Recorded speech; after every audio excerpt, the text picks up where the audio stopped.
नमस्कार दोस्तों, स्वागत है आप सभी का फिर से एक न्यू वीडियो में। दोस्तों, आज के इस वीडियो में हम ब्रीथ, जिसको इंग्लिश में बोलते हैं सर्कल, इस पर हम क्वेश्चन लिए हैं। और इस वीडियो के माध्यम से इस तरह के जितने भी क्वेश्चन आपके सामने आएंगे, आप उसको काफ़ी आसानी से और बिल्कुल ही आसान तरीके से उसको सॉल्व कर सकेंगे। तो ये वीडियो आपके लिए काफ़ी इम्पोर्टेंट साबित होगी। तो इस वीडियो को बिना स्किप किए शुरू से लेकर अंत तक ज़रूर देखिएगा।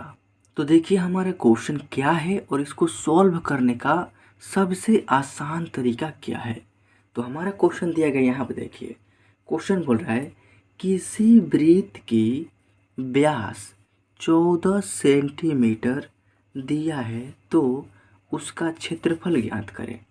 देखिए वृत्त कैसा होता है, तो वृत्त होता है ऐसे राउंड होता है, यानी वृत्त कैसा होता है, गोल होता है।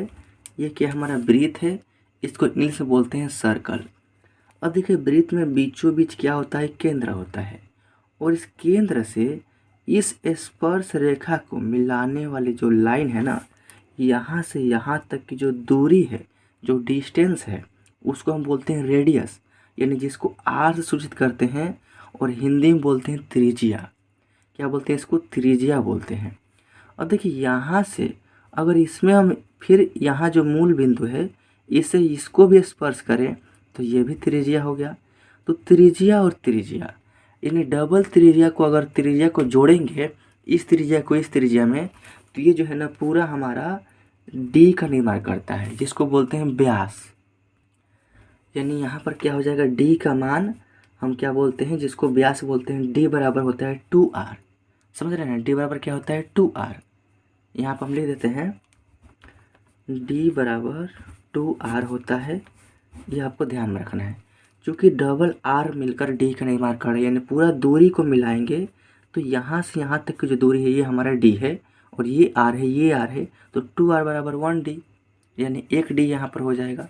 यहाँ पर देख सकते हैं डी बराबर 2r या 2r बराबर डी। समझ रहे हैं ना।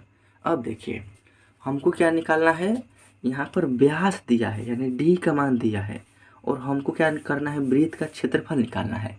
तो अगर हम वृत्त का क्षेत्रफल निकालेंगे तो यहाँ पर देखिए जो वृत्त है ना, इसका हम अगर क्षेत्रफल निकालते हैं तो इसका फार्मूला क्या होता है, पाई आर स्क्वायर। ये होता है हमारा फार्मूला। तो इसमें हमको आर का मान चाहिए यानी रेडियस चाहिए, और दिया क्या है, तो यहाँ पर हमको व्यास यानी डी का मान दिया है। तो कैसे निकालेंगे, तो इसके लिए करना क्या होगा, देखिए लिखेंगे यहाँ पर solution according to the question. Question के अनुसार देखिए हमारा व्यास यानी डी का मान दिया है, कितना दिया है, तो 14 सेंटीमीटर दिया है डी का मान, और हमको निकालना है क्षेत्रफल। तो हमको आर का मान चाहिए। तो आर बराबर क्या होता है ना, डी बटा 2। क्या होता है, डी बटा 2। देखिए डी बराबर 2r है, तो आर बराबर डी बटा 2, यानी जो 2 है ना, 2 और आर के बीच में यहाँ पर कोई भी चिन्ह तो गुना का चिन्ह छिपा है। और जब कोई भी संख्या बराबर के राइट में हो, गुना में हो, इसको लेफ्ट में लाएंगे ना, तो इसके बाटा में डी बटा 2 हो जाएगा आर बराबर। वही मैंने यहाँ पर लिखा है आर बराबर डी बाई 2। अब देखिए आर का मान निकालना है, डी का मान क्या है 14 है और बाटा में क्या है 2 है। 2 से 14 काटेंगे तो 2 सत्ती के 14 यानी 7 आ जाएगा। यानी हमारा जो आर का मान है 7 है। त्रिज्या कितना आ गया, रेडियस, यानी जो आर का मान है हमारा 7 आ गया। अब हमको निकालना है वृत्त का क्षेत्रफल। लिखेंगे यहाँ पर, चूँकि वृत्त का क्षेत्रफल बराबर फार्मूला क्या होता है, पाई आर स्क्वायर। ये होता है फार्मूला। अब देखिए पाई, तो पाई का मान जो है ना हम 22/7 रखते हैं। ये होता है, ये आपको याद कर लेना है। क्या होता है पाई का मान, 22/7। अब देखिए पाई के जगह पर क्या रखेंगे, 22/7 रखेंगे, गुना आर का स्क्वायर। तो आर का मान कितना है, हमने 7 निकाला है, तो हमको 7 का स्क्वायर करना है। अब देखिए यहाँ पर क्या है, 22/7, गुना है तो गुना।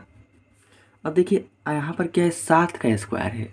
तो स्क्वायर का मतलब क्या है ना, कि 7 को हम 2 बार गुना लिखेंगे, दो बार लिखेंगे, चूँकि यहाँ पर 2 है। अगर यहाँ पर क्यू रहता यानी 3 रहता तो हम 7 को 3 बार गुना में लिखते हैं, समझ रहे हैं ना। अब देखिए यहाँ पर इसको काट छाँट करेंगे तो एक 7 से एक 7 कट गया। अब यहाँ पर हमारा क्या बच गया 22 और गुना में यहाँ पर 7। सिर्फ इन दोनों का मल्टीप्लाई कर देंगे। देखिए 7 दूनी के 14 का 4 हार्सिन 1 और 7 दूनी के 14 का हार्सिन तो हो जाएगा 15 यानी 154। अब देखिए जो हमारा यहाँ पर डी का मान है यहाँ पर 14 सेंटीमीटर में है, आर का मान भी हमारा क्या है यहाँ पर 7 सेंटीमीटर है। अब देखिए जब ये सेंटीमीटर में है त्रिज्या तो क्षेत्रफल है ना ये आपका सेंटीमीटर स्क्वायर हो जाएगा। अगर मीटर में रहेगा तो मीटर स्क्वायर, यानी यहाँ पर क्षेत्रफल क्या हो जाता है स्क्वायर होता है यानी वर्ग यूनिट हो जाता है। तो ये हो गया हमारा 154 सेंटीमीटर स्क्वायर, ये हो गया इस क्वेश्चन का फाइनल आंसर। और दोस्तों इसी तरीक़ा से इस टाइप के क्वेश्चन को सॉल्व किया जाता है। आई होप कि आपको समझ में आ गया होगा। तो दोस्तों अगर वीडियो अच्छा लगा हो तो वीडियो को लाइक कर दीजिएगा। इस चैनल पर पहली बार तो चैनल को सब्सक्राइब जरूर कीजिएगा। मिलते हैं नेक्स्ट वीडियो में किसी नेक्स्ट धमाकेदार टॉपिक के साथ। तब तक के लिए जय हिंद, वंदे मातरम।